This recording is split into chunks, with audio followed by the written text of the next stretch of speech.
সূরা হুদ। রহমান রহিম আল্লাহর নামে। আলিফ লাম র। এ কোরআন হচ্ছে এমন একটি কিতাব যার আয়াতসমূহকে অত্যন্ত সুস্পষ্ট ও সুবিন্যস্ত করে রাখা হয়েছে।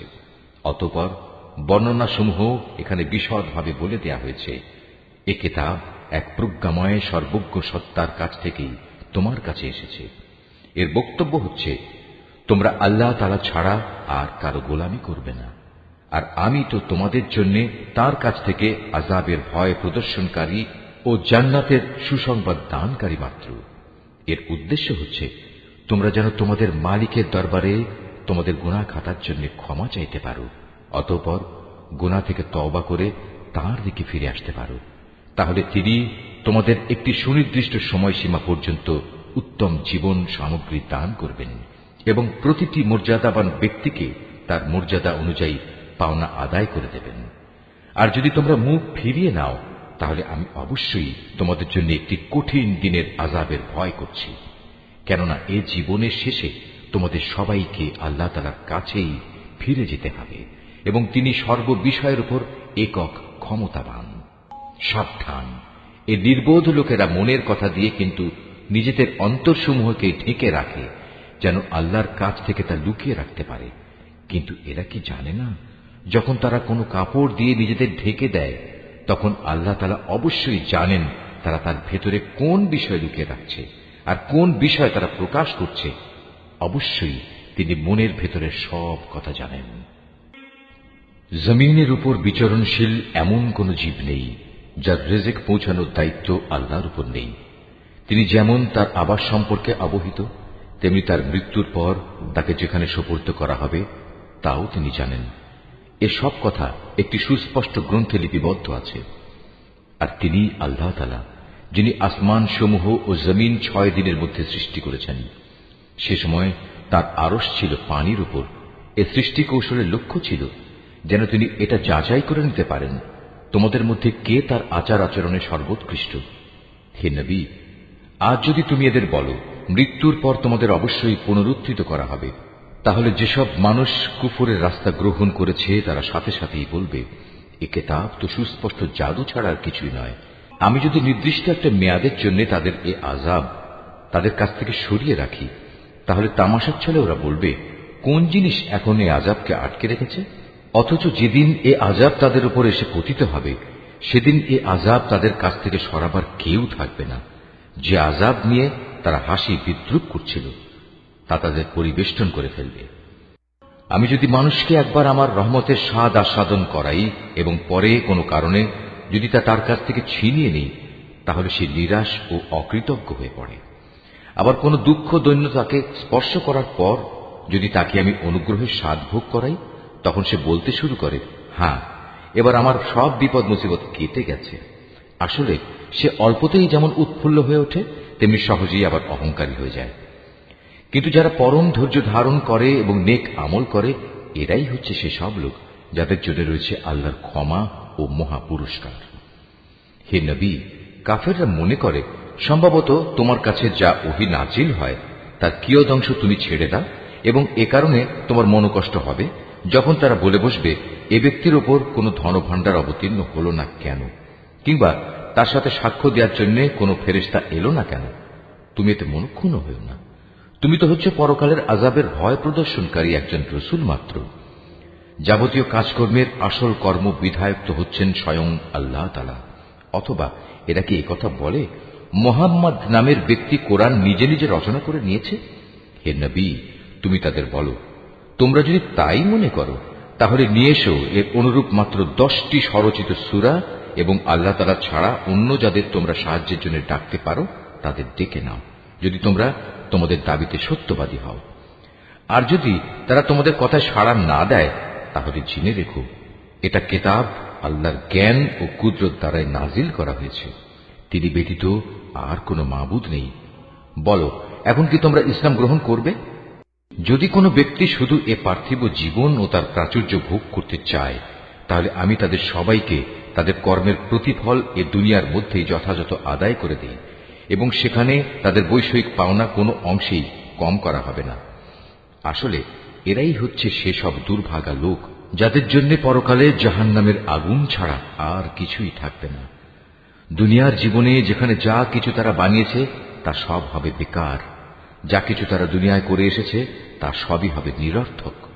অতঃপর যে ব্যক্তি তার মালিকের পক্ষ থেকে নাজিল করা একটি সুস্পষ্ট প্রমাণের উপর প্রতিষ্ঠিত রয়েছে এবং তা সে তেলাওয়াত করে, যার উপর স্বয়ং তার পক্ষ থেকে মুহাম্মদ সাক্ষী হয়ে রয়েছে, তদুপরি রয়েছে তার পূর্ববর্তী মুসার কিতাব, যা তাদের জন্য পথপ্রদর্শক ও রহমত, এরা এর উপর ঈমান আনে।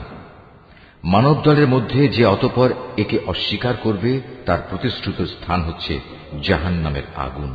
সুতরাং তুমি সে ব্যাপারে কোন রকম সন্দিগ্ধ হইও না। এ সত্য হচ্ছে তোমার মালিকের পক্ষ থেকে নাজিল করা, কিন্তু অধিকাংশ মানুষই ঈমান আনে না। আল্লাহ তাআলা সম্বন্ধে যে মিথ্যা রচনা করে তার চাইতে বড় জালেম আর কে হতে পারে? এ লোকদের যখন কিয়ামতের দিন তাদের মালিকের সামনে হাজির করা হবে এবং তাদের বিপক্ষীয় সাক্ষীরা যখন বলবে, হে আমাদের মালিক, এরাই হচ্ছে সে ব্যক্তি যারা তাদের মালিকের বিরুদ্ধে মিথ্যা কথা রচনা করেছিল। হ্যাঁ, আজ জালেমদের উপর আল্লাহ তাআলার অভিসম্পাত।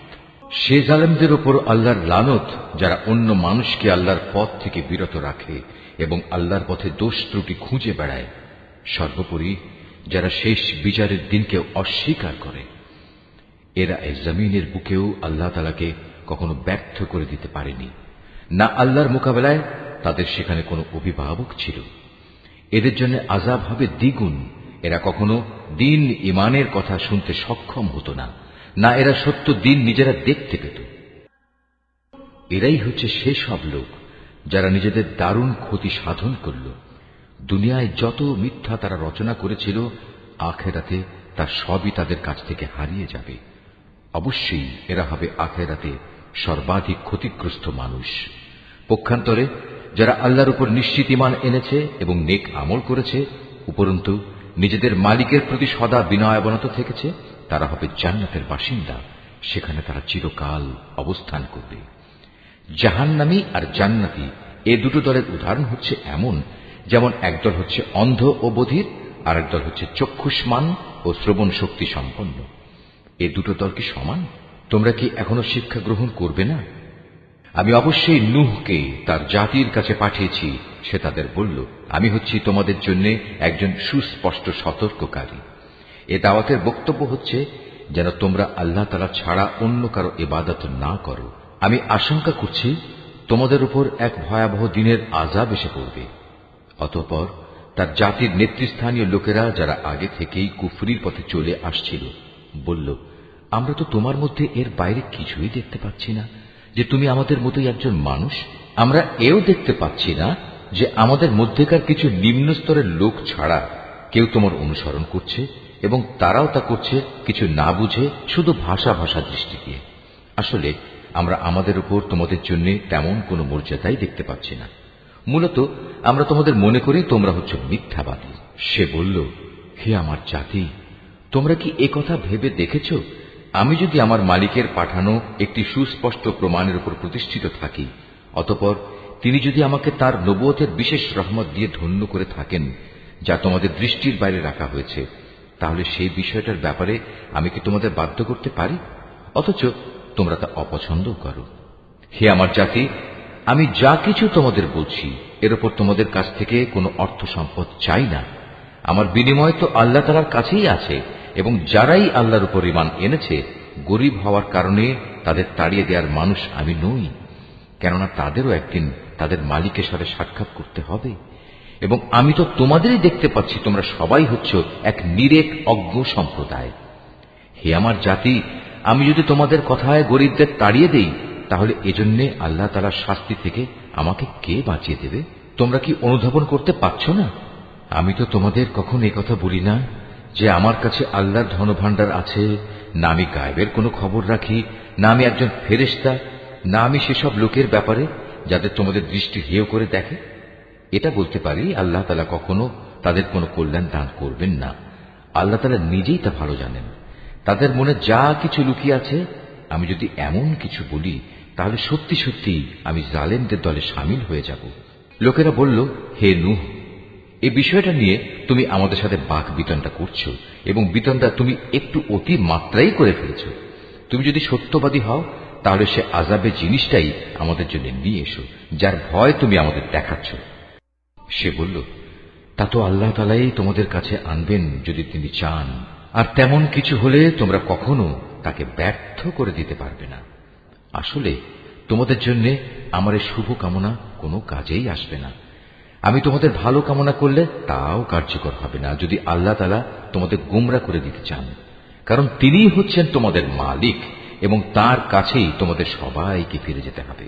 হে নবী, এরা কি বলছে এ গ্রন্থটা সে ব্যক্তি নিজেই রচনা করে নিয়েছে?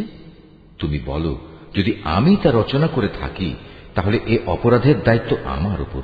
তবে এ মিথ্যা অভিযোগ আরোপ করে যে অপরাধ তোমরা করছো তা থেকে আমি সম্পূর্ণ মুক্ত। আর নূহের উপর ওহী পাঠানো হলো যে তোমার জাতির লোকদের মধ্যে থেকে যারা ঈমান এনেছে তারা ছাড়া আর কেউই নতুন করে ঈমান আনবে না। সুতরাং এরা যা কিছু করছে, হে নবী, তুমি তার জন্য দুঃখ করো না। তুমি আমারই তত্ত্বাবধানে আমারই ওহীর আদেশে একটি নৌকা বানাও এবং যারা জুলুম করেছে তাদের ব্যাপারে তুমি আমার কাছে কোনো আবেদন নিয়ে হাজির হয়েও না। নিশ্চয়ই তারা নিমজ্জিত হবে। পরিকল্পনা মোতাবেক সে নৌকা বানাতে শুরু করল। যখনই তার জাতির নেতৃস্থানীয় লোকেরা তার পাশ দিয়ে আসা যাওয়া করত, তখন নূহকে নৌকা বানাতে দেখে তাকে দিয়ে হাসাহাসি শুরু করে দিত। সে বলল, আজ তোমরা যদি আমাদের উপহাস করো তাহলে মনে রেখো, যেভাবে আজ তোমরা আমাদের উপর হাসছ একদিন আমরাও তোমাদের উপর হাসব।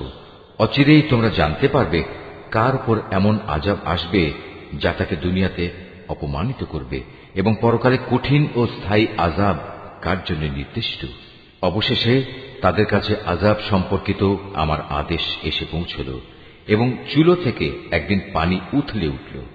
আমি নূহকে বললাম, সম্ভাব্য প্রত্যেক জীবের পুরুষ স্ত্রীর এক এক জোড়া এতে উঠিয়ে নাও, সাথে তোমার পরিবার পরিজনদেরও ওঠাও, তাদের বাদ দিয়ে যাদের ব্যাপারে আগেই সিদ্ধান্ত ঘোষিত হয়েছে, এবং তাদেরও নৌকায় উঠিয়ে নাও যারা ঈমান এনেছে। মূলত তার সাথে আল্লাহর উপর খুব কম সংখ্যক মানুষ ঈমান এনেছিল। সে তার সাথীদের বলল, তোমরা এতে উঠে পড়ো, আল্লাহর নামে এর গতি ও স্থিতি নির্ধারিত হবে। নিশ্চয়ই আমার মালিক ক্ষমাশীল ও পরম দয়ালু। অতঃপর সে নৌকা পাহাড় সম বড় বড় ঢেউয়ের মধ্যে তাদের বয়ে নিয়ে চলতে থাকল। নূহ তার ছেলেকে নৌকায় আরোহণ করার জন্য ডাকল। সে আগে থেকেই দূরবর্তী এক জায়গায় দাঁড়িয়েছিল। হে আমার ছেলে, আমাদের সাথে নৌকায় ওঠো, আজ এমনই একটি কঠিন দিনে তুমি কাফেরদের সাথী হইও না। সে বলল, পানি বেশি দেখলে আমি কোনো পাহাড়ে গিয়ে আশ্রয় নেব এবং তা আমাকে পানি থেকে বাঁচিয়ে দেবে। নূহ বলল, কিন্তু আজ তো কেউই আল্লাহর গজবের হুকুম থেকে কাউকে বাঁচাতে পারবে না, তবে যার উপর আল্লাহ তাআলা দয়া করবেন সেই শুধু আজ রক্ষা পাবে। পিতা পুত্র যখন কথা বলছিল তখন হঠাৎ করে একটা বিশাল ঢেউ তাদের উভয়কে বিচ্ছিন্ন করে দিল। মুহূর্তের মধ্যেই সে নিমজ্জিত লোকদের অন্তর্ভুক্ত হয়ে গেল। অতঃপর বলা হল, হে জমিন, তুমি এবার তোমার পানি গিলে নাও। হে আসমান, তুমিও পানি বর্ষণ থেকে ক্ষান্ত হও। অতএব পানির প্রচণ্ডতা প্রশমিত হল এবং আল্লাহর কাজও সম্পন্ন হল। নূহের নৌকা গিয়ে স্থির হল জুদি পাহাড়ের উপর। আল্লাহর ঘোষণা ধ্বনিত হল, জালেম সম্প্রদায়ের লোকেরা নিঃশেষিত হয়ে বহু দূরে চলে গেছে। নূহ তার ছেলেকে ডুবতে দেখে তার মালিককে ডেকে বলল, হে আমার মালিক, আমার ছেলে তো আমারই পরিবারের এক সদস্য। আমার আপনজনদের ব্যাপারে তোমার ওয়াদা অবশ্যই সত্য, আর তুমিই হচ্ছ সর্বোচ্চ বিচারক। আল্লাহ বললেন, হে নূহ, সে তোমার পরিবারের অন্তর্ভুক্ত নয়, সে তো হল এক অসৎ কর্মপরায়ণ ব্যক্তি। অতএব তোমার যে বিষয়ের জ্ঞান নেই সে বিষয়ে আমার কাছে তুমি কিছু চেও না। আমি তোমাকে উপদেশ দিচ্ছি, নিজেকে কোনো অবস্থায় জাহেলদের দলে সামিল করো না। সে বলল, হে আমার মালিক, যে বিষয় সম্পর্কে আমার কোনো জ্ঞান নেই সে ব্যাপারে কিছু চাওয়া থেকে আমি তোমার কাছে পানা চাই। তুমি যদি আমাকে মাফ না করো এবং আমার ওপর দয়া না করো তাহলে আমি ক্ষতিগ্রস্তদের অন্তর্ভুক্ত হয়ে যাব। তাকে বলা হলো, হে নূহ, বন্যার পানি নেমে গেছে, এবার তুমি নৌকা থেকে নেমে পড়ো। তোমার উপর, তোমার সাথে যারা আছে তাদের উপর আমার দেয়া সালাম ও বরকতের সাথে। অপর সম্প্রদায় সমূহকে আমি আবার তাদের জীবনের যাবতীয় উপকরণ প্রদান করব, তবে নাফরমানির জন্য আমার কাছ থেকে মর্মান্তিক শাস্তিও তাদের ভোগ করতে হবে। হে নবী, এগুলো হচ্ছে অদৃশ্য জগতের খবর, যা আমি তোমাকে ওহীর মাধ্যমে জানিয়ে দিচ্ছি। এর আগে না তুমি এগুলো জানতে, না তোমার জাতি এগুলো জানত। অতএব তুমি ধৈর্য ধারণ করো, কারণ ভালো পরিণাম ফল সব সময়ই পরেজগার ব্যক্তির জন্যই নির্দিষ্ট থাকে। আর আমি আদ জাতির কাছে তাদেরই এক ভাই হুদকে পাঠিয়েছিলাম। সে তাদের বলল, হে আমার জাতি, তোমরা ইবাদত করো একমাত্র আল্লাহ তাআলার, তিনি ছাড়া তোমাদের আর কোনো মাবুদ নেই। তোমরা তো কতিপয় মিথ্যা রচনাকারী ছাড়া আর কিছুই নাও। হে আমার জাতি, আল্লাহর দিকে ডেকে এর জন্য আমি তোমাদের কাছে কোনো পারিশ্রমিক দাবি করছি না। আমার যাবতীয় পাওনা তো আল্লাহ তাআলার কাছেই, যিনি আমাকে পয়দা করেছেন। তোমরা কি বুঝতে পারছো না? হে আমার জাতি, তোমরা তোমাদের মালিকের কাছে গুনাহ খাতা মাফ চাও, অতঃপর তোমরা তাঁর দিকেই ফিরে আসো। তিনি খুশি হয়ে তোমাদের উপর প্রচুর বৃষ্টি বর্ষণকারী মেঘমালা পাঠাবেন এবং তোমাদের আরো শক্তি যুগিয়ে তোমাদের বর্তমান শক্তি আরো বাড়িয়ে দেবেন। অতএব তোমরা অপরাধী হয়ে তার ইবাদত থেকে মুখ ফিরিয়ে নিও না। তারা বলল, হে হুদ, তুমি তো আমাদের কাছে ধরা ছোঁয়ার মতো কোনো স্পষ্ট দলিল প্রমাণ নিয়ে আসনি। শুধু তোমার মুখের কথায় আমরা কিন্তু আমাদের দেবতাদের ছেড়ে দেওয়ার লোক নই। আমরা তোমার উপর বিশ্বাস করে মোমেনও হয়ে যাব না। আমরা তো বরং বলি, আসলে আমাদের কোনো দেবতা অশুভ কিছু দ্বারা তোমাকে আবিষ্ট করে ফেলেছে। এ উদ্ভট কথা শুনে সে বলল, আমি আল্লাহকে সাক্ষী করছি এবং তোমরাও আমার এই কথায় সাক্ষী হও। তোমরা যেভাবে আল্লাহর সাথে শিরক করো, আমি তা থেকে সম্পূর্ণ মুক্ত। যাও, তোমরা সবাই মিলে আল্লাহ তাআলাকে বাদ দিয়ে আমার বিরুদ্ধে যত রকম ষড়যন্ত্র করতে চাও করো, অতঃপর আমাকে কোন রকম প্রস্তুতির অবকাশ দিও না। আমি তো আল্লাহ তাআলার উপরই ভরসা করি, যিনি আমার মালিক, তোমাদেরও মালিক। বিচরণশীল এমন কোন প্রাণী নেই যার নিয়ন্ত্রণ তাঁর হাতের মুঠোয় নয়। অবশ্যই আমার মালিক সঠিক পথের উপর রয়েছেন।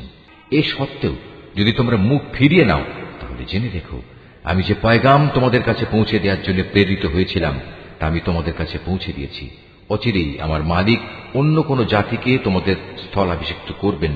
সে অবস্থায় তোমরা তার কোনো ক্ষতি সাধন করতে পারবে না। অবশ্যই আমার মালিক প্রত্যেকটি বস্তুরই রক্ষণাবেক্ষণ করেন।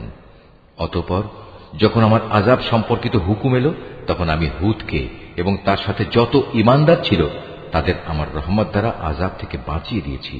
এভাবেই আমি তাদের এক কঠিন আযাব থেকে রক্ষা করেছি। এ হচ্ছে আদ জাতি ও তাদের কাহিনী। তারা তাদের মালিকের আয়াতসমূহ অস্বীকার করেছিল, তারা তার রাসূলদের নাফরমানি করেছিল। সর্বোপরি তারা প্রত্যেক উদ্ধত স্বৈরাচারীর নির্দেশ মেনে নিয়েছিল। পরিশেষে এ দুনিয়ায় আল্লাহর অভিশাপ তাদের পিছু নিল, কিয়ামতের দিনও এ অভিশাপ তাদের পিছু নেবে। ভালো করে শুনে রেখো, আদ জাতি তাদের মালিককে অস্বীকার করেছিল। এও জেনে রেখো, ধ্বংসই ছিল হুদের জাতি আদের একমাত্র পরিণতি। আমি সামুদ জাতির কাছে তাদেরই এক ভাই সালেহকে পাঠিয়েছিলাম। সে তাদের বলল, হে আমার জাতি, তোমরা সবাই একান্তভাবে আল্লাহর ইবাদত করো। তিনি ছাড়া তোমাদের আর কোনো মাবুদ নেই। তিনি তোমাদের এ জমিন থেকেই পয়দা করেছেন এবং তাতেই তিনি তোমাদের বসবাস করিয়েছেন। অতএব কৃতজ্ঞতা স্বরূপ তোমরা তার কাছে গুনাহের জন্য ক্ষমা প্রার্থনা করো, অতঃপর তওবা করে তার দিকেই ফিরে এসো। অবশ্যই আমার মালিক প্রত্যেকের একান্ত নিকটবর্তী এবং প্রত্যেক ব্যক্তির ডাকে তিনি জবাব দেন। তারা বলল, হে সালেহ, এর আগে তুমি এমন একজন মানুষ ছিলে যার ব্যাপারে আমাদের মধ্যে অনেক বড় বড় আশা করা হতো। আর এখন কি তুমি আমাদের সেসব মাবুদের ইবাদত থেকে বিরত রাখতে চাও যাদের ইবাদত আমাদের পিতামাতারা যুগ যুগ থেকে করে আসছে? আসলে তুমি যে দিনের দিকে আমাদের ডাকছো, সে ব্যাপারে আমরা সন্দেহে নিমজ্জিত আছি। এ ব্যাপারে আমরা খুব দ্বিধাগ্রস্তও বটে। সে বলল, হে আমার জাতি, তোমরা কি এ বিষয়টা নিয়ে একটু চিন্তা করে দেখোনি যে যদি আমি আমার মালিকের পক্ষ থেকে একটি সুস্পষ্ট দলিলের উপর প্রতিষ্ঠিত থাকি এবং তিনি যদি আমাকে তার অনুগ্রহ দিয়ে ধন্য করে থাকেন, তা সত্ত্বেও যদি আমি কোনো গুনাহ করে বসি, তাহলে কে এমন আছে যে আল্লাহর মোকাবেলায় আমাকে সাহায্য করবে? আসলে অন্যায় আবদার করে তোমরা আমার ক্ষতির পরিমাণই শুধু বৃদ্ধি করছো। হে আমার সম্প্রদায়, এ হচ্ছে আল্লাহ তাআলার পাঠানো উটনী। তোমরা যে নিদর্শন চাচ্ছিলে, এটা হচ্ছে তোমাদের জন্য সেই নিদর্শন। অতএব আল্লাহর এই নিদর্শনকে ছেড়ে দাও। সে আল্লাহর জমিনে চড়ে খাক, তাকে কোন রকম কষ্ট দেওয়ার নিয়তে ছুঁয়ো না। তেমনটি করলে সাথে সাথেই একটি বড় ধরনের আযাব তোমাদের পাকড়াও করবে। অতঃপর তারা সেটিকে বধ করে ফেলল। তখন সে বলল, চলে যাও, তোমরা তোমাদের নিজ নিজ ঘরে 3 দিন জীবন উপভোগ করে নাও। আযাবের ব্যাপারে আল্লাহর এ ওয়াদা কখনো মিথ্যা হবার নয়। এরপর ওয়াদা মতো যখন আমার আযাবের নির্দেশ এলো এবং তা তাদের ভীষণভাবে পাকড়াও করল, তখন আমি সালেহকে এবং তার সাথে আরো যারা ঈমান এনেছিল তাদের সবাইকে আমার রহমত দিয়ে সেদিনের অপমানকর আযাব থেকে বাঁচিয়ে দিলাম। অবশ্যই হে নবী, তোমার মালিক শক্তিমান ও পরাক্রমশালী। অতঃপর যারা আল্লাহ দ্বীনের সাথে জুলুম করেছে, এক মহানাদ এসে তাদের মরণ আঘাত করল। ফলে তারা নিজ নিজ ঘরে মুখ থুবড়ে পড়ে রইল। অবস্থা থেকে মনে হল যেন তারা কোনোদিন সেখানে বসবাসই করেনি। শুনে রাখো, সামুদ জাতি তাদের মালিককে অস্বীকার করেছিল।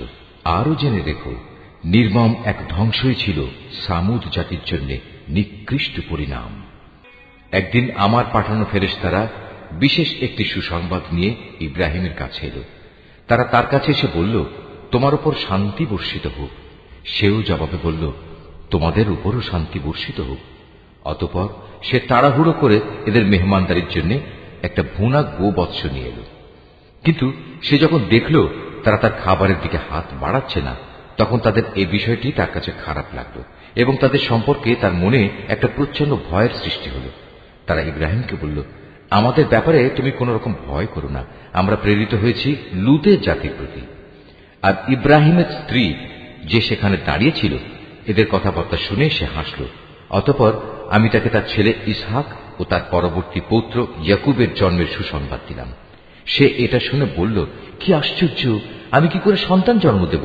আমি তো এখন বৃদ্ধা হয়ে গেছি, আর এই যে আমার স্বামী, সেও তো বৃদ্ধ হয়ে গেছে। এমন কিছু হলে এটা আসলেই একটা আশ্চর্যজনক ব্যাপার হবে। তারা বলল, তুমি কি আল্লাহর কোনো কাজে বিস্ময়বোধ করছো? নবীর পরিবার পরিজন হিসেবে তোমাদের উপর আল্লাহর বিশেষ রহমত ও তার অনুগ্রহ রয়েছে। অবশ্যই আল্লাহ তাআলা প্রচুর প্রশংসা ও বিপুল সম্মানের মালিক। অতঃপর যখন ইব্রাহিমের মন থেকে ভীতি দূরীভূত হয়ে গেল এবং ইতিমধ্যে তার কাছে সন্তানের ব্যাপারেও সুসংবাদ পৌঁছে গেল, তখন সে লূতের সম্প্রদায়ের কাছে আযাব না পাঠানোর ব্যাপারে আমার সাথে চুক্তিতর্ক করল। আসলে স্বভাবের দিক থেকে ইব্রাহিম ছিল সহনশীল, কোমল হৃদয় ও সর্বাবস্থায় আল্লাহর প্রতি নিবেদিত। আমি তাকে বললাম, হে ইব্রাহিম, এ যুক্তিতর্ক থেকে তুমি বিরত হও। এদের ব্যাপারে তোমার মালিকের সিদ্ধান্ত এসে গেছে। এখন এদের ওপর এমন এক ভয়ানক শাস্তি আসবে যেটা কারো পক্ষেই রোধ করা সম্ভব হবে না। যখন আমার প্রেরিত ফেরেশতারা লূতের কাছে এলো, সে এদের অকস্মাৎ আগমনে কিছুটা বিষণ্ণ হল। তাদের কারণে তার মনও কিছুটা খারাপ হয়ে গেল এবং সে নিজে নিজে বলল, আজকের দিন দেখছি সত্যিই বড় কঠিন বিপদের দিন। এই অপরিচিত লোকদের দেখে তার জাতির লোকেরা তার কাছে দৌড়ে আসতে লাগলো, আর তারা তো আগে থেকেই কুকর্মে লিপ্ত ছিল। তাদের কুমতলব বুঝতে পেরে সে বলল, হে আমার সম্প্রদায়, এরা হচ্ছে আমার জাতির মেয়ে। বিয়ে ও দৈহিক সম্পর্কের জন্য এরাই হচ্ছে তোমাদের জন্য বেশি পবিত্র। সুতরাং তোমরা আল্লাহ তাআলাকে ভয় করো এবং আমার এ মেহমানদের ব্যাপারে আমাকে তোমরা অপমানিত করো না। তোমাদের মধ্যে এ কথাগুলো শোনার মতো একজন ভালো মানুষও কি অবশিষ্ট নেই? তারা বলল, তুমি ভালো করে এই কথাটা জানো, তোমার জাতির মেয়েদের আমাদের কোনোই প্রয়োজন নেই।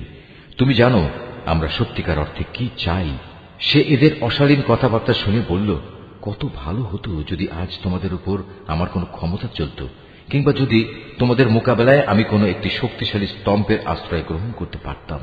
অবস্থা দেখে তারা বলল, হে লূত, তুমি ভেবো না, আমরা তো হচ্ছি তোমার মালিকের পাঠানো ফেরেশতা। আমাদের কথা দূরে থাক, এরা তো তোমার কাছেও পৌঁছতে পারবে না। তুমি বরং এক কাজ করো, রাতের কোনো এক প্রহরে তোমার পরিবার পরিজন সহ ঘর থেকে বেরিয়ে পড়ো। তবে তোমাদের কোনো ব্যক্তি যেন যাবার সময় পেছনে ফিরে না তাকায়, কিন্তু তোমার স্ত্রী ব্যতীত। কেননা যা কিছু আযাবের তাণ্ডব তাদের উপর ঘটবে তা তার উপরও ঘটবে। তাদের উপর আযাব আসার ক্ষণ নির্ধারিত হয়েছে সকালবেলা। সকাল হতে আর কতই বা দেরি। অতঃপর যখন সত্যি আমার আযাবের নির্ধারিত হুকুম এলো, তখন আমি সেই জনপদগুলো উল্টিয়ে দিলাম এবং তাদের উপর ক্রমাগত পাকা মাটির পাথর নিক্ষেপ করতে শুরু করলাম, যা অপরাধী ব্যক্তিদের নামধাম সহ তোমার মালিকের কাছে চিহ্নিত ছিল। আর গজবের এ স্থান তো এ জালেমদের কাছ থেকে দূরেও নয়। আমি মাদিয়ানের কাছে তাদেরই এক ভাই শোয়েবকে পাঠিয়েছিলাম। সে তাদের বলেছিল, হে আমার জাতি, তোমরা আল্লাহর ইবাদত করো, তিনি ছাড়া তোমাদের আর কোনো মাবুদ নেই। আর সে মাবুদেরই নির্দেশ হচ্ছে তোমরা মাপে ও ওজনে কখনো কম করো না।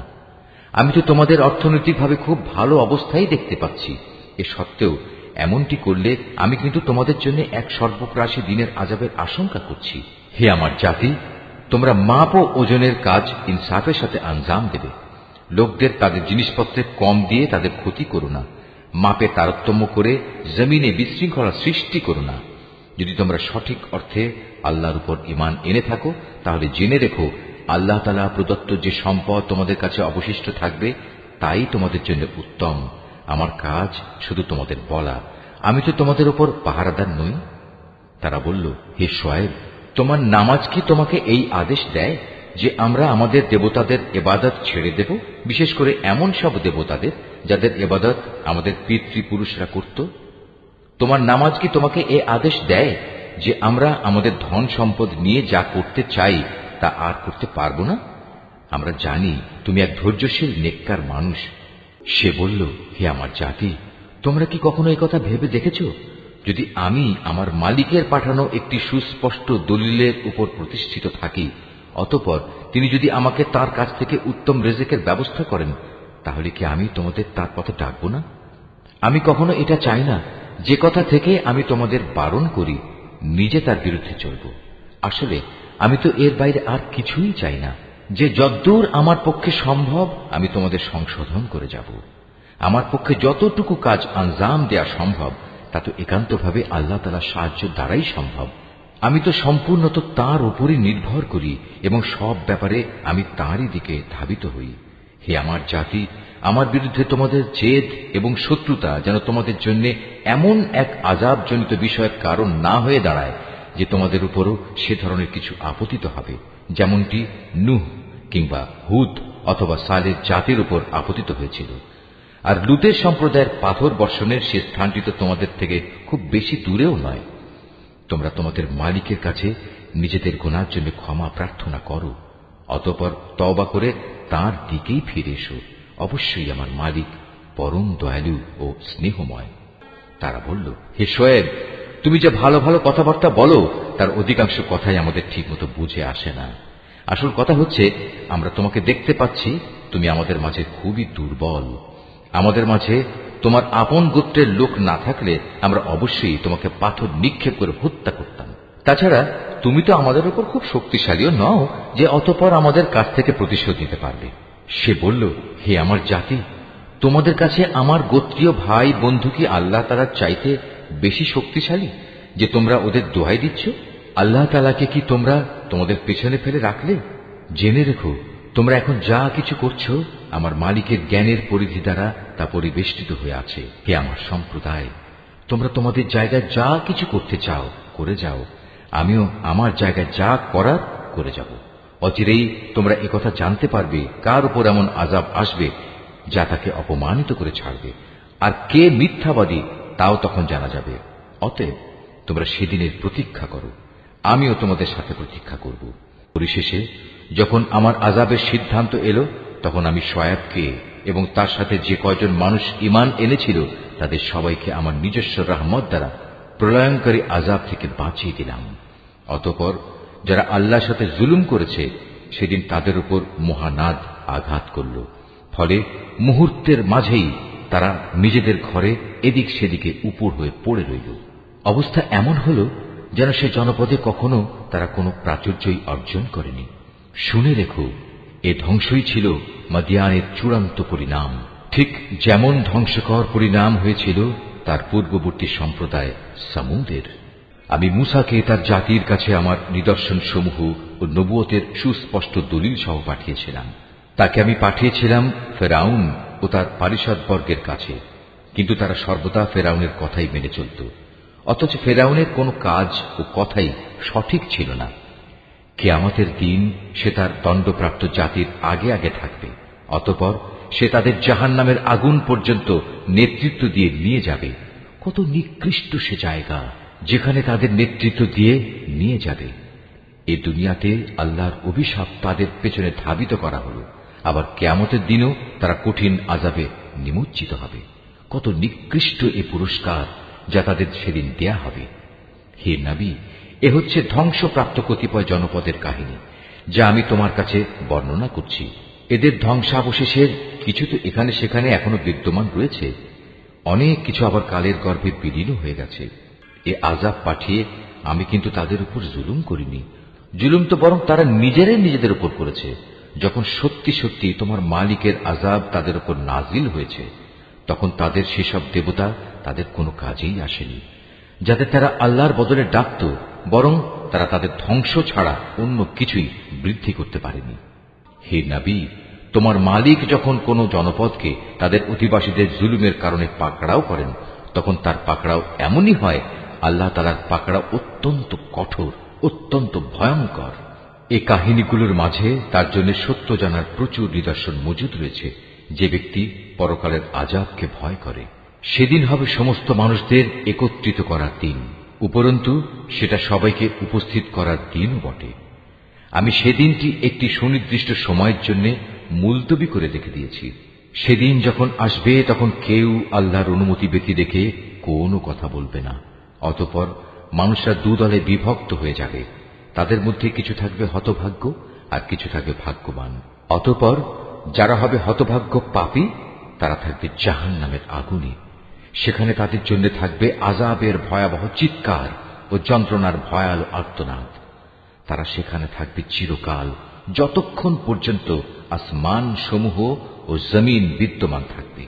তবে হ্যাঁ, তাদের কথা আলাদা, যাদের ব্যাপারে তোমার মালিক ভিন্ন কিছু চান। তোমার মালিক যখন যা চান তার বাস্তবায়নে তিনি একক ক্ষমতাবান। অপরদিকে যাদের ভাগ্যবান বানানো হবে, তারা সেদিন যাবে জান্নাতে।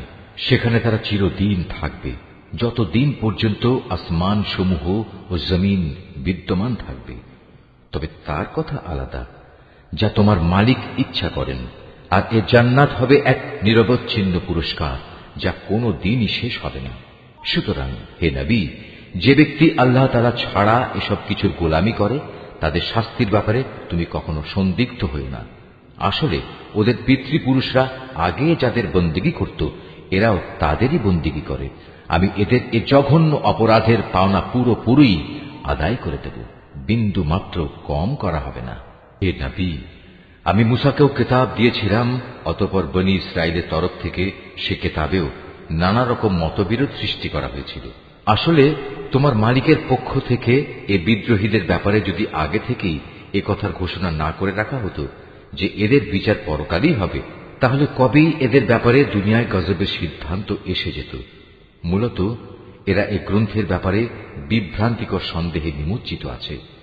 আর তখন তোমার মালিক এদের সবাইকে নিজেদের কর্মফলের পুরোপুরি বিনিময় আদায় করে দেবেন, কেননা এরা আজ যা কিছু করছে তিনি তার সব কিছুই জানেন। অতএব হে নবী, তোমাকে যেমনি করে সত্যের উপর প্রতিষ্ঠিত থাকার আদেশ দেওয়া হয়েছে, তুমি তাতেই স্থির থাকো। তোমার সাথে আরো যারা কুফরি থেকে ফিরে এসেছে, তারাও যেন ঈমানের উপর দৃঢ় থাকে। তোমরা কখনো সীমা লঙ্ঘন করো না। এরা যা কিছু আজ করছে, আল্লাহ তাআলা অবশ্যই তার সব কিছু দেখছেন। হে মুসলমানরা, তোমরা কখনো এদের দিকে ঝুঁকে পড়ো না যারা ন্যায়ের সীমা লঙ্ঘন করেছে। তেমনটি করলে অবশ্যই জাহান্নামের আগুন তোমাদের স্পর্শ করবে। আর তেমন অবস্থায় আল্লাহ তাআলা ছাড়া তোমাদের কোনো অভিভাবক থাকবে না, এবং সে সময় তোমাদের কোন রকম সাহায্যও করা হবে না। হে নবী, নামাজ প্রতিষ্ঠা করো দিনের 2 প্রান্ত ভাগে ও রাতের 1 ভাগে। অবশ্যই মানুষের ভালো কাজসমূহ তাদের মন্দ কাজসমূহ মিটিয়ে দেয়। এটা হচ্ছে এক ধরনের উপদেশ তাদের জন্য যারা আল্লাহর স্মরণ করে। তুমি ধৈর্য ধারণ করো, নিশ্চয়ই আল্লাহ তাআলা নেককারদের পাওনা কখনো বিনষ্ট করেন না। অতঃপর এমনটি কেন হয়নি যে যেসব উম্মতের লোকেরা তোমাদের আগে অতিবাহিত হয়ে গেছে, তাদের মধ্যে অবশিষ্ট যারা রয়ে গেছে, তারা মানুষকে জমিনে বিপর্যয় সৃষ্টি করা থেকে নিষেধ করত। এদের সংখ্যা ছিল নিতান্ত কম। আমি যাদের আগের আযাব থেকে বাঁচিয়ে রেখেছিলাম। আর জালেমরা তো যে বৈষয়িক প্রাচুর্য ছিল তার পেছনেই পড়ে থেকেছে, তারা ছিল আসলেই অপরাধী। এটা কখনো তোমার মালিকের কাজ নয় যে কোনো জনপদকে অন্যায়ভাবে ধ্বংস করে দেবেন, বিশেষ করে যখন সে জনপদের অধিবাসীরা সংশোধনে নিয়োজিত থাকে। হে নবী, তোমার মালিক চাইলে দুনিয়ার সব মানুষকে তিনি একই উম্মত বানিয়ে দিতে পারতেন, কিন্তু আল্লাহ তাআলা কারো উপর দিন চাপিয়ে দিতে চাননি। এ কারণে তারা হামেশাই নিজেদের মধ্যে মতবিরোধ করতে থাকবে। তবে তোমার মালিক যাদের উপর দয়া করেন তাদের কথা আলাদা। তাদের তো এজন্যই আল্লাহ তাআলা সৃষ্টি করেছেন যে তারা সত্য দ্বীনের উপর প্রতিষ্ঠিত থাকবে, আর তা যখন লঙ্ঘিত হবে তখন তাদের ব্যাপারে তোমার মালিকের ওয়াদাই সত্য হবে। আর সে ওয়াদা হচ্ছে, অবশ্যই আমি জাহান্নামকে জিন ও মানুষ দিয়ে পূর্ণ করব। হে নবী, আগের নবীদের কাহিনীগুলো আমি তোমাকে শোনাচ্ছি। তার উদ্দেশ্য হচ্ছে, আসলে আমি এর দ্বারা তোমার মনকে দৃঢ়তা দান করতে চাই। এর মাঝে যে শিক্ষা তা এখন তোমার কাছে এসে গেছে। তাছাড়া ঈমানদারদের জন্য কিছু শিক্ষণীয় উপদেশ ও সাবধান বাণী এখানে দেয়া রয়েছে। এত কিছু সত্ত্বেও যারা ঈমান আনে না তাদের বলো, তোমরা তোমাদের জায়গায় যা কুফরি কাজ করার করে যাও, আর আমরাও আমাদের কাজ করে যাব। আর তোমরা তোমাদের জাহান্নামের অপেক্ষা করো, আমরাও আমাদের জান্নাতের অপেক্ষা করছি। আসমান সমূহ ও জমিনের যাবতীয় গোপন রহস্য আল্লাহ তাআলার জন্যই নিবেদিত, এবং এর সব কয়টি বিষয় তাঁর দিকেই ধাবিত হবে। অতএব হে নবী, তুমি তাঁরই ইবাদত করো এবং বিপদে আপদে একান্তভাবে তাঁর উপরই ভরসা করো। হে মানুষ, তোমরা আজ যা কিছু করছো সে সম্পর্কে তোমার মালিক কিন্তু মোটেই বেখবর নন।